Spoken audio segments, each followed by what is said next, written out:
ایک مؤثر جواب انہیں ملنا چاہیے تھا اور ان کے 25 فوجی جو ہے نا مردار ہو گئے تھے ہفتہ ایک پہلے.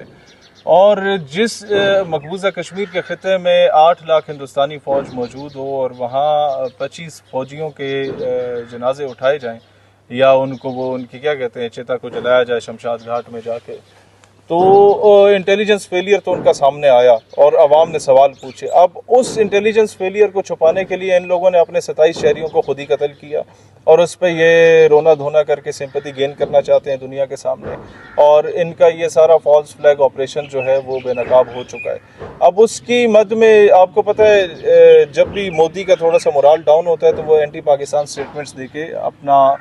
پولیٹیکل مورال بوسٹ اپ کرنے کی کوشش کرتا ہے, لیکن اس وقت پاکستان تھوڑا سیدھا ہو چکا ہے. ہم بہت زیادہ معذرت خانہ پالیسیوں پہ چلتے رہے تھے جو کہ غلط تھا, جس پہ ہم ہمیشہ اپنی اسٹیٹ پہ کرٹیسائز کرتے تھے کہ آپ کو ڈیفینسو کی جگہ اوفینسو ہونا چاہیے, کھل کے کھیلنا چاہیے, اور اب کھل کے کھیلنا شروع ہو چکے ہیں. اب یہ آئیں پانی روکے تو ہمیں پتہ ہے پانی کس طرح کھلوایا جاتا ہے, یہ کتنا بڑا مشکل کام نہیں ہے. پانی پہلے بھی یہ روکتے رہے تھے اور مسائل یہ پیدا کرتے رہے تھے اور ان مسائل کا جواب ہمیں دینا آتا ہے. انہوں نے ہمارے اس طرح کے 1-2 درخت شہید کیے تھے, ہم نے ان کے کاکروچ کے ساتھ جو کچھ کیا اسے چائے شائے پلا کے بھیجا. اب آپ کو قابلی پلاؤ کھلائیں گے, اور اس کی آپ کو پتہ ہے کہ آپ جب آتے ہیں تو چائے سے پہلے جو کچھ ہوتا ہے وہ ہم میڈیا پہ نہیں چلاتے. سر مجھے بتائیے گا کہ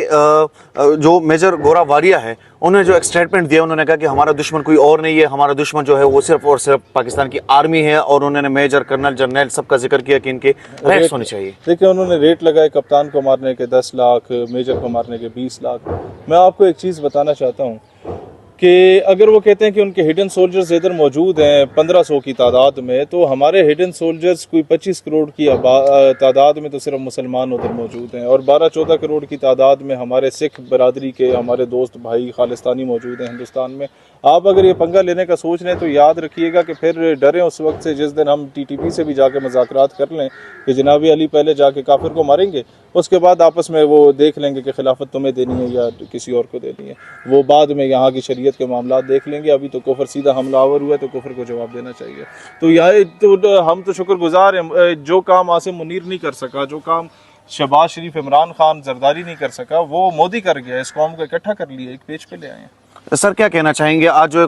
قومی سلامتی کمیٹی جو ہے ان کا اجلاس جو ہے ان کو بلایا گیا تھا, اب ان کا اعلامیہ بھی جاری ہوا ہے, تو کیا جواب دینا چاہیں گے؟ ایک چیز مجھے بڑی اچھی لگی ہے, قومی سلامتی کا بھی اعلامیہ جو ہے کسی میچور بندے نے لکھا ہے کہ ہم سکھ یاتریوں کے علاوہ سب پہ پابندی لگا رہے ہیں پاکستان آنے پہ. تو یہ ایک بڑا واضح پیغام گیا ہے کہ ہم خالستان کے معاملے کو سیریس لے رہے ہیں, اور انشاءاللہ کشمیر کے ساتھ ساتھ یہی بات ہے کہ خالصہ خالستان کا, کشمیر پاکستان کا انشاءاللہ. بہت شکریہ آپ کا, تھینک یو.